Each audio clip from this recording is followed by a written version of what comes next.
Dans le Coran, il est possible de se fossiliser en roche ou en fer. Les sceptiques affirment que l'auteur du Coran s'est trompé, nous ne pourrons jamais être de la roche ou du fer. Aujourd'hui, les scientifiques ont découvert des créatures qui se sont fossilisées en roche et en fer. L'or des fous fossilisés s'est avéré être du fer. Cette découverte est récente, mais elle a été décrite dans le Coran 400 ans avant qu'elle ne soit faite. Dans ce verset, il est dit, dites, même si vous devenez des roches ou du fer. Aujourd'hui, nous savons que les fossiles pyritisés sont des créatures qui se sont transformées en roche et en fer. Dans le Coran, les os fragiles et les cheveux blancs sont liés à quelque chose d'inflammable. Les sceptiques affirment que l'auteur du Coran s'est trompé, les os fragiles et les cheveux blancs ne sont pas liés. Aujourd'hui, les scientifiques confirment que le peroxyde d'hydrogène, le composé à l'origine du grisonnement des cheveux, est également lié à la fragilité des os.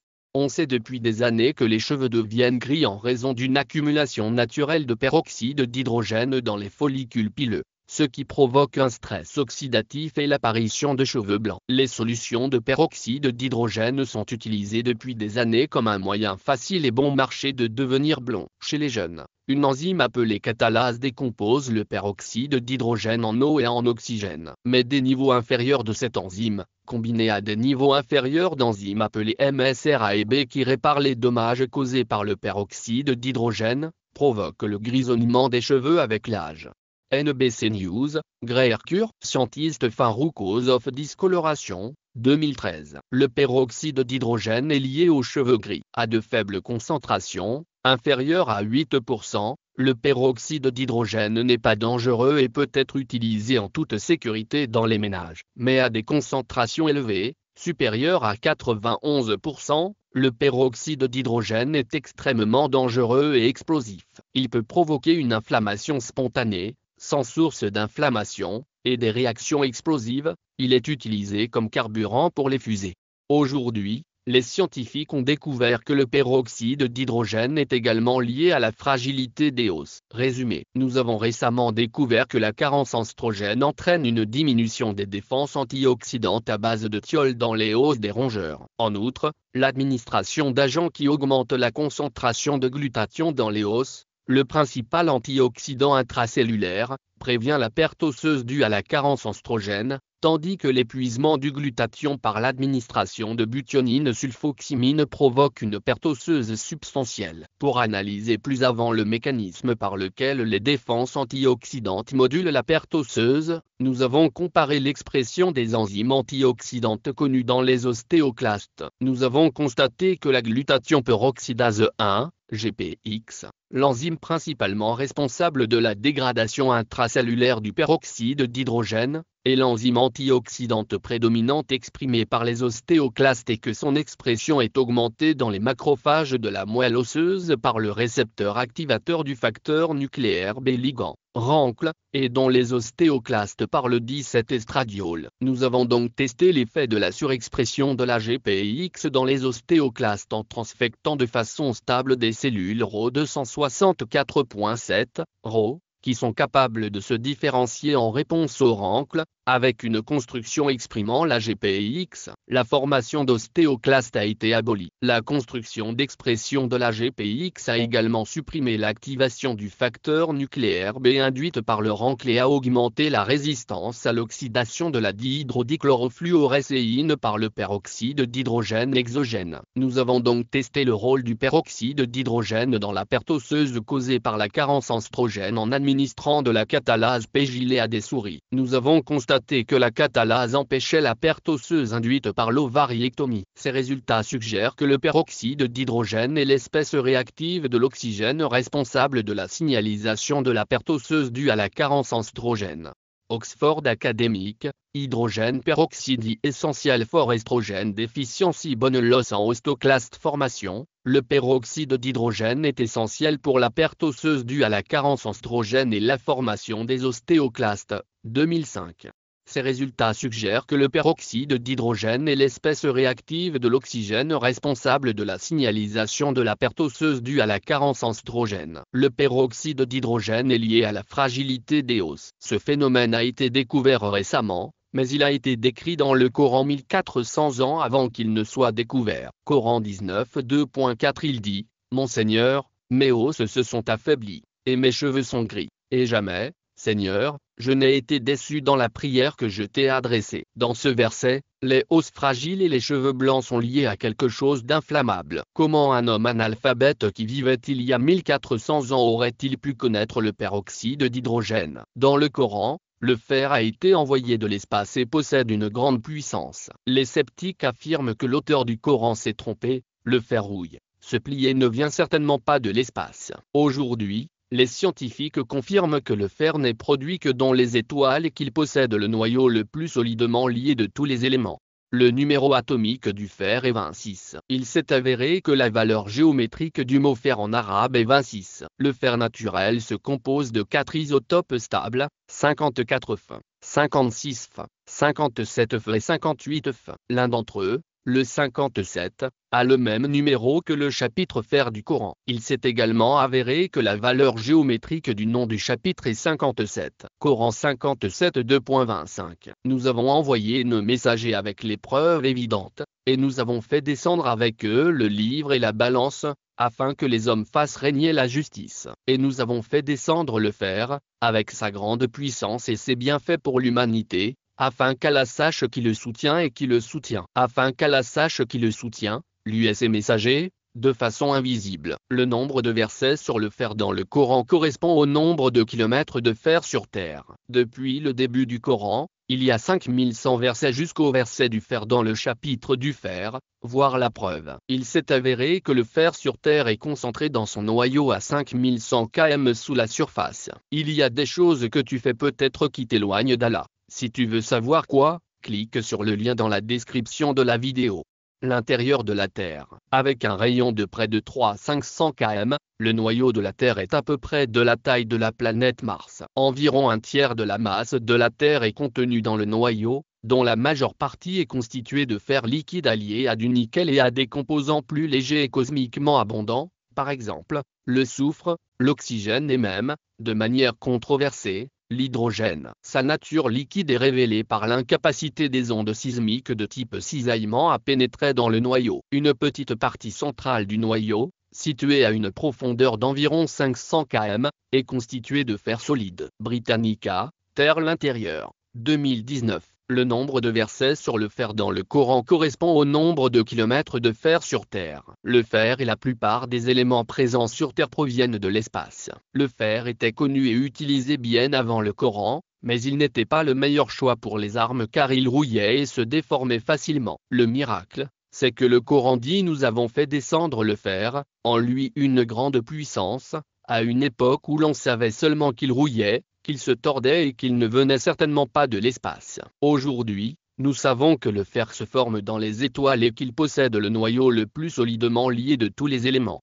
Comment un homme analphabète qui vivait il y a 400 ans aurait-il pu connaître la force du fer? Les dinosaures ont disparu lorsqu'une comète ou un astéroïde massif a frappé la Terre. Au moment de l'impact, la fumée et la poussière ont recouvert le monde entier. Ce n'est pas la comète elle-même qui a frappé les dinosaures, mais la fumée et la poussière qui ont bloqué la lumière du soleil, ce qui a déclenché une série d'événements catastrophiques. L'extinction KT, un impact à Chicxulub, où les roches cibles contiennent de grandes quantités de soufre, produit d'énormes quantités d'aérosols de sulfate dans l'atmosphère qui agissent comme des sites de nucléation pour des pluies acides beaucoup plus intenses et dévastatrices que tout ce que nous avons généré à partir de la pollution industrielle. Un modèle suggère des pluies d'une force comparable à celle de l'acide d'une batterie. L'effet direct est suffisant pour asphyxier certaines personnes qui respirent l'air, pour détruire le feuillage des plantes et pour dissoudre les coquilles des créatures marines vivant le long des côtes et dans les eaux de surface de l'océan. L'équilibre du CO2 entre l'air et l'océan est rompu et une chaîne d'événements climatiques rend les eaux de surface des océans stériles pendant peut-être 20 ans. Parmi les autres effets de l'impact, la poussière, la fumée et les aérosols réduisent les rayons du soleil pendant des semaines ou des mois, de sorte que les plantes terrestres et le plancton algal dans l'océan ne peuvent pas faire de photosynthèse. La poussière provoque également des températures négatives dans les jours qui suivent l'impact et les maintient en dessous de zéro pendant des semaines, voire des mois. Cette situation n'est peut-être pas inhabituelle au niveau d'un pôle et ne pose peut-être pas de problème à un organisme vivant dans les profondeurs de l'océan. mais elle est catastrophique pour les organismes vivant sur les terres continentales. Plus tard, une fois que la poussière et les aérosols se sont déposés, l'énorme quantité de CO2 libérée dans l'atmosphère par l'impact génère un effet de serre qui fait monter les températures sur Terre pendant un millier d'années ou plus. Université de Californie à Berkeley, TKT Extinction, 1999. En résumé, c'est la fumée et la poussière qui ont bloqué le soleil et provoqué la chute brutale des températures. Mais ce n'est que la fumée, et non la poussière, qui a provoqué les pluies acides qui ont tué les plantes et les animaux. On l'a appris récemment, mais le Coran l'a décrit 1400 ans avant qu'on ne le découvre. Il y a des montagnes dans le ciel qui ont de la glace à l'intérieur, ces montagnes pourraient tomber sur la terre en produisant un flash très lumineux.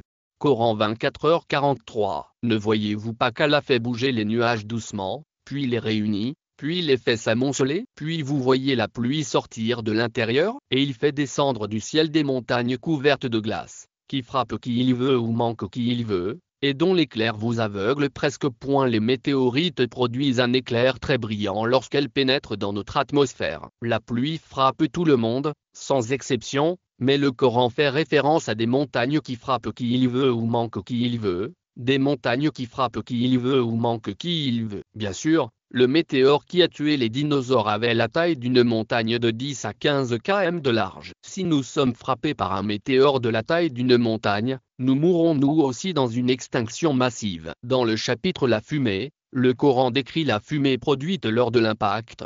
Coran 44 2.10-11. Attendez donc le jour où le ciel produira une fumée dominante. Lorsque le ciel apportera une fumée dominante suivie de tortures douloureuses, nous savons aujourd'hui que les dinosaures sont morts lorsque la fumée a bloqué la lumière du soleil et provoqué une baisse de la température et des pluies acides qui ont tué les plantes et les animaux. Comment un homme analphabète qui vivait il y a 1400 ans aurait-il pu connaître les tortures causées par les pluies acides? Inversion de la direction du vent. Dans le Coran, le lever du soleil est lié à la direction du vent. Les sceptiques affirment que l'auteur du Coran a commis une erreur, le lever du soleil n'est pas lié à la direction du vent. Aujourd'hui, les météorologues confirment que le soleil provoque l'inversion de la direction du vent entre la terre et la mer. Le soleil provoque l'inversion de la direction du vent entre la terre et la mer. Le soleil provoque l'inversion de la direction du vent. Ce phénomène a été connu récemment, mais il a été décrit dans le Coran 400 ans avant sa découverte. Sub signifie l'apparition de la lumière du jour. Lorsque nous respirons, la direction de l'air s'inverse. Ici, l'apparition de la lumière du jour provoque l'inversion de la direction du vent. Aujourd'hui, nous savons que le soleil provoque l'inversion de la direction du vent entre la terre et la mer. Dans le Coran, les terrains élevés reçoivent plus de pluie. Les sceptiques affirment que l'auteur du Coran a commis une erreur,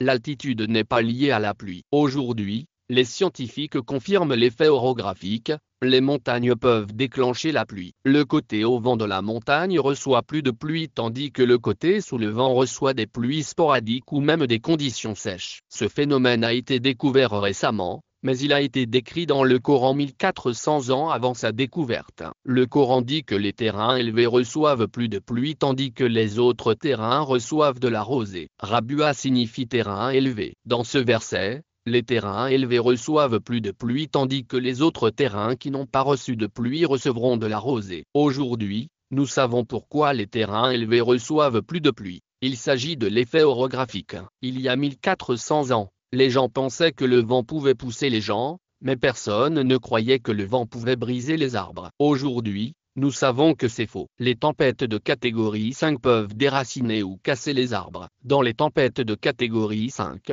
pratiquement tous les arbres sont déracinés ou cassés. Ce phénomène n'a été découvert que récemment, mais il a été décrit dans le Coran 1400 ans avant sa découverte. Le vent cassait les troncs des palmiers, laissant derrière lui des souches vides. Aujourd'hui, nous savons que cela est possible dans les tempêtes de catégorie 5. Dans le Coran, les nuages ont un poids. Les sceptiques prétendent que si les nuages avaient un poids, ils seraient tombés au sol. Aujourd'hui, les scientifiques confirment que les nuages sont très lourds. Les nuages se sont donc avérés très lourds. Un nuage moyen au-dessus de votre tête pèse environ 100 éléphants. Ce fait a été connu récemment, mais il a été décrit dans le Coran 1400 ans avant sa découverte. Tikal signifie lourd. Ici, les nuages ont un poids. Aujourd'hui, Nous savons que les nuages ne sont pas en état d'apesanteur comme on le pensait auparavant, mais qu'ils sont au contraire très lourds.